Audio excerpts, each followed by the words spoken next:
All right, folks, so given the recent situation of Brianna Williams and several other athletes locally and abroad, we have to question the level of transparency in anti-doping cases. A sports medicine specialist and our very good friend, Dr. Paul Wright, is here to speak on this. Morning, friend. Welcome good to be here, Devil. I asked Simone this question this morning. I got the answer, and I think I know your answer, too. No, but you never get the answer, because I never know the answer. Yeah, well, you kind of say what I think the doctor will say. All right, so here's my question. I'm an athlete. I have flu fever. I go to the pharmacist and I take up something. I look at it and there's nothing on the label that suggests that there is something banned. Because I have the list of the banned substances, don't I? Yes, ma'am. So I look at it, there's nothing suggests that anything is banned. Why have to declare that? So that if there's anything involved in it, you have declared that you are innocent. It is a declaration of innocence, that I am not hiding anything. This is what I took. I did everything to check, but we are aware, and we have seen it in the papers every week, of fake drugs in the market. All right, so one more question, because I don't want to belabor the point. But I had egg in the same morning for breakfast because I went to run. I have to declare that I had the egg? Not food. You don't have to declare food. The form says any medicine or supplements that you have taken in the previous month. Wow. Declare it. Even though I know there's no banned substance. Even though you know that the thing there. You see people put on it cod liver oil. People put on it vitamin B. People put on it a supplement that did Milo. People write down those things just to make sure that if Milo have something in there, I never know and I declare it. So this drug in question would have been an over-the-counter cold and flu. Well, that is the history that is coming from the thing. But we must be aware is that the people who manufacture this thing put certain things in their thing and they declare it. Now, if you have taken their thing and something comes up in there that is not on the label, then that manufacturer now is must and bound ask you for the batch number and the barcode, because that batch has got to be recalled. The people who manufacture this they are seriously the people who manufacture this over-the-counter drug have put on the label what is inside the thing. Right. So if you take this thing, test positive, get the sample, send it away, and they say that a banned diuretic is in there, then the company must know the batch number and the barcode so that they can recall all the things that they manufactured and sold around the world. Because this is serious. Suppose somebody with cold and flu is allergic to hydrochlorothiazide and take it and die. You have serious problems. So I am waiting now for pharma, and I think pharma is waiting on this investigation, because you have got to say where you got this thing. If you bought it by credit card, all they can trace back on the credit card and find out exactly where you bought it, what was the batch number, what is the barcode, and find out if that one. You cannot send away something and say, oh, it is in that tablet. Has every got a tablet? Because we know in Jamaica that you can put blister packs and put anything in a blister pack, seal it, and it looks very authentic. What's a blister pack? That's the little package that you push out and get out the thing. That's when people copy that there. I know you'll correct me if I'm wrong. A diuretic hides. If I took a banned substance and then I take the diuretic would hide the banned substance. It masks the thing because it allows it to get out of your system. Remember, when you swallow the things, it gets into metabolism and you excrete it via urine, sweat, and sometimes it gets in your hair. Okay, so one of the ways you can detect what you take is to see what you excrete. So if you can excrete the thing faster than you would normally do, then you can escape. I remember one time I drug tested a foreign jockey, and he came for drug testing, but then say he got a call that his wife was involved in a motor vehicle accident and seriously ill. Well, the stewards gave him permission to rush to the hospital. That was the Saturday.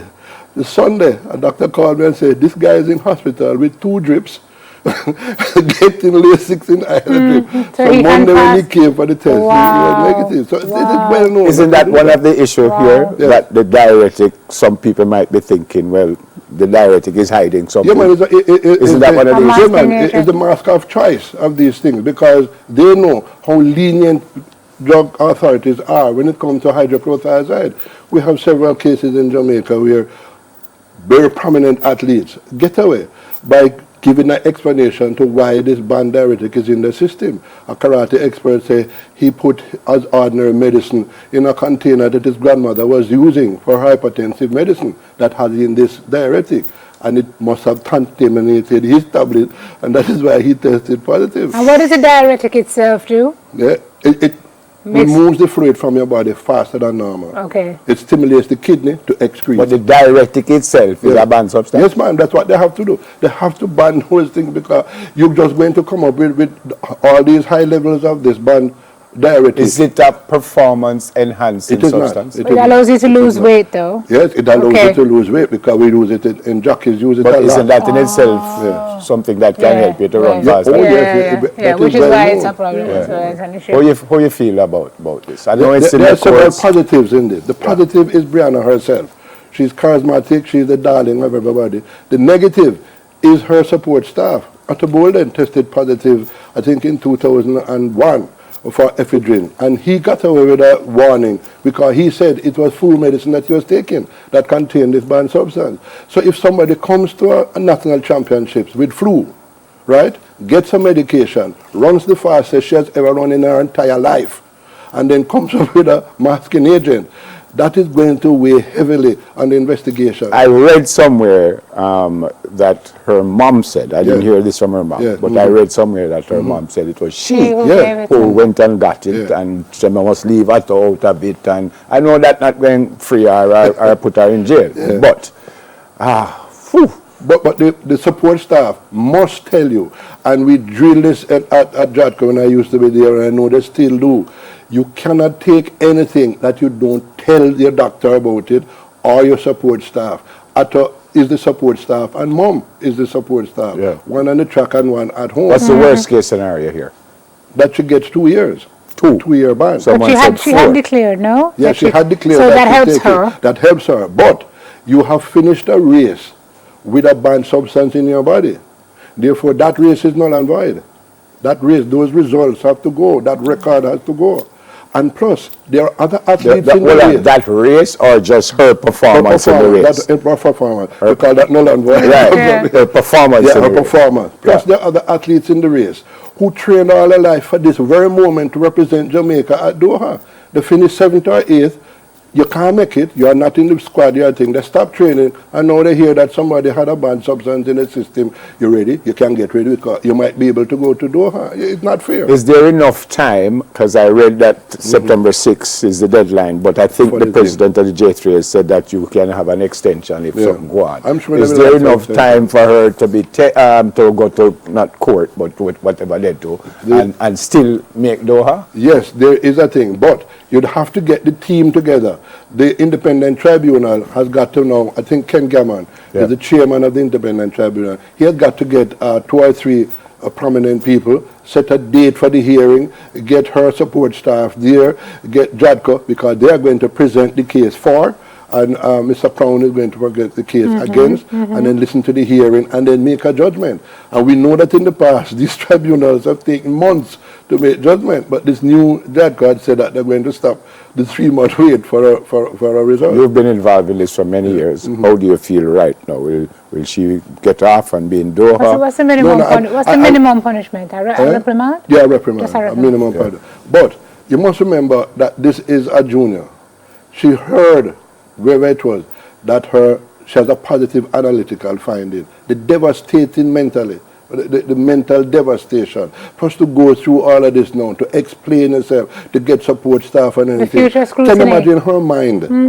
You are suggesting don't send her to Doha? That is my real on a medical point of view. Even if she thinks that send her for the experience, but not to compete. Her mind is not going to be there, and I think it will be detrimental to her to have her compete as needed. She's 17 years old. But could the adverse not be true? Could this not motivate her to do even better? To prove that I am really, a lot of people have come back from these sort of things and done very well. A lot of athletes have come back from this and done very badly. On the same track, in a different lane here, a United States athlete missed 3 tests. Yes. What's the ramification there? The same thing for Andre Russell. He's going to be in serious trouble. Simona, and think, when you miss 2 drug tests, the amount of alarm bells that go off from the testing agency, from your support staff, from everybody convinced with the athlete. You missed 2 tests already in 12 months. For God's sake, don't miss any more. If you have put that I'm going to be at TVJ at 9 o'clock on Tuesday morning, and 9 o'clock is when you're supposed to do the test. Sunday night you just go online and say, no, I want you to drug test me at 10:30 because I'm going to finish at TVJ at 10 o'clock. So you can come for me at 10:30. So you can go online and make an adjustment 24 hours before the testing time. That I am not where I'm supposed to be. This is where I'm going to be. Yeah. Because if the tester turns up and you're not there, he waits 1 hour. You know? He has a 1 hour window to wait to see if you'll turn up. I don't know if I got the answer that if you think she's going to be banned or not. I think based on the history of the Jamaica Independent Tribunal, she's going to get a warning. All right. Let's see. I hope so. Good to see you. We all hope so. Good to see you. Okay. Sports medicine specialist, Dr. Paul Wright. Hold on, 1 second. So if it's not a performance enhancer, what it do for her? What is it? What it do for her? It masks a possible performance enhancer that you have been taking. No, but I mean, physically it never make her run no faster or slower. No. All right. But what she have been taking may have been the reason why she is the fastest 17-year-old the world has ever seen. Okay. First, maybe to help her to keep her weight down, which is also a Performance enhancer. Sports medicine specialist, Dr. Paul Wright. Didn't we just sit through the same 10-minute interview? You weren't taking your notes? Look at the good lecture Doc gave and you're still asking questions. I'm a good student. Though. No, you I want don't. to make sure. When you go out now, all the man say, you talk to the doctor this morning. Wait a second. I don't think won't say again. All right, we're going to meet a self-taught tour guide after this. We'll be right back.